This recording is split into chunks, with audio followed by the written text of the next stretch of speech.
Hi, welcome back to the next episode of Building a Cheapest Model Railway.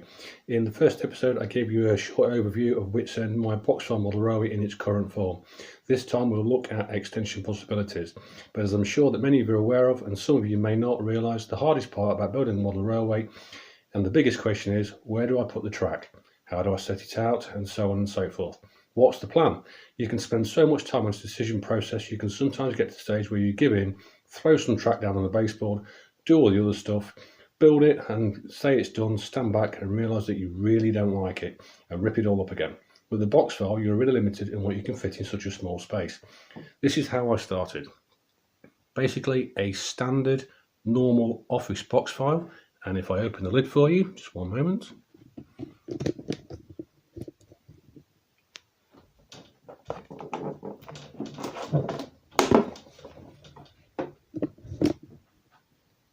As you can see, it even comes complete with a paper clamp. A little bit of modification needed before you could use the box file for railway purposes, but it suited me just fine. My big advice is, if you don't have any track, don't buy any just yet, because you probably don't need it. You can get away with cardboard or paper templates for the track and the points. What I did, I laid the boxes down flat with the lid shut, just like that, and laid everything on top to see if I could make it fit. I had no idea what I wanted to build until scouring the internet one day, and I came across this. I believe it's a Walther's kit for a grain silo.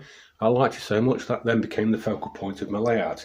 So, possible advice is focal point. What do you want to see? Something like that. A station, an engine shed, a goods yard. I don't know, it's your choice. Remember, it's your layout. You build it to make you happy. It's at the end of the day, it's what you want.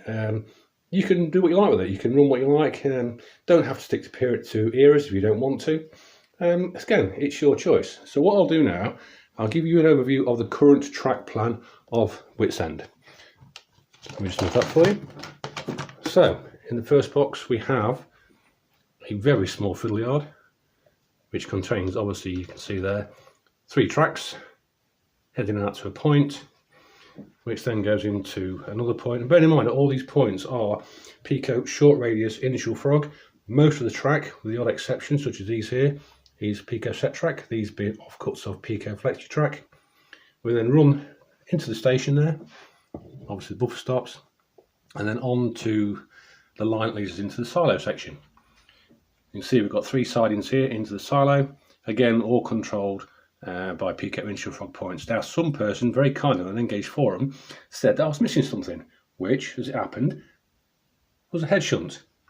So I put the head shunt in there, which gave me operational capability of running 2 trains at once. So from the head shunt into the silo section, and also from the station into the fiddle yard at the same time, which enabled me to add that cracking catch point just there to protect the main line. So what I'm going to do now, I'm going to add some extra boxes to see what the next possible track plan layout could be. Join me in a moment.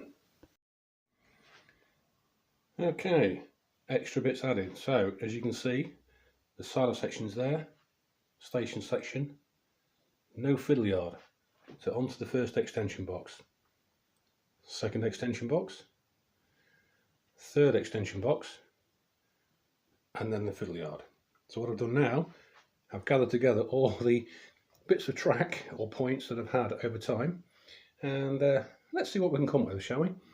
So my first thought was, obviously after a relatively industrial section and station, I just wanted something simple like a scenic section. So we look at where the track goes and we add a piece of track, and then we find another curve to go out the other end of the box.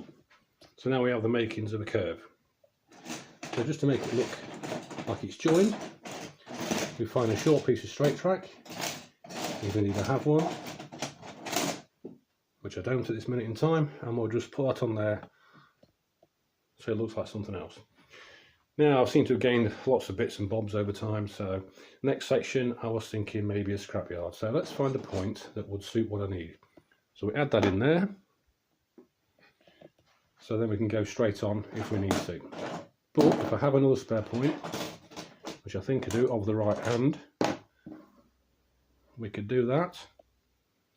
So then we can go straight from there,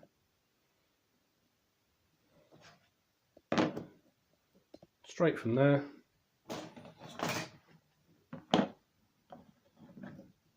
then out of the curve to get us out of the silo box somehow. So we'll work that one out.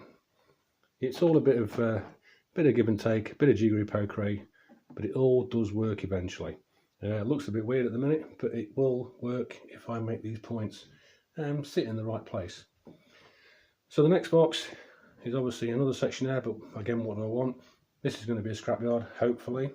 So the next one, let's go for another point, hopefully the right hand, and stick that there.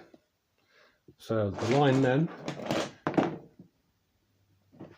will go straight through into the fiddle yard, and then we can come out another point there,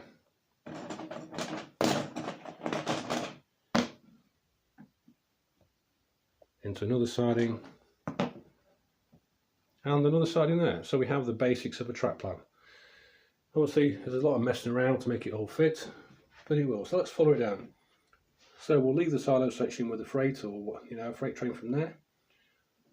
Follow it down, out past the station, through the countryside scenic section, into the scrapyard section, which obviously needs a bit of modification to make it all fit, but it will. And then into the section there, but I don't know what I want here just yet. I'm thinking maybe a small diesel fueling point, or something like maybe a coal stove, obviously. So I'm going to try and run both steam and diesel, so they'll need fuel. So yeah, diesel point and a coaling stage of some description to make it all fit. Again, it's up to you. You can build what you want to build as it's your layout. If you enjoy it, pretty sure that other people enjoy it. So please, like and subscribe, follow the progress, and in the next episode I'll show you how to start marking out the boxes, ready to cut the varying holes that you're going to need to get from section to section. Every box has to have, these are 2 holes, 2 holes, 2 holes, and only 1 in that one. So there you go. But it gives you an opportunity to put tunnels and bridges and stuff in there. So hope you enjoy. See you in the next one. Thank you.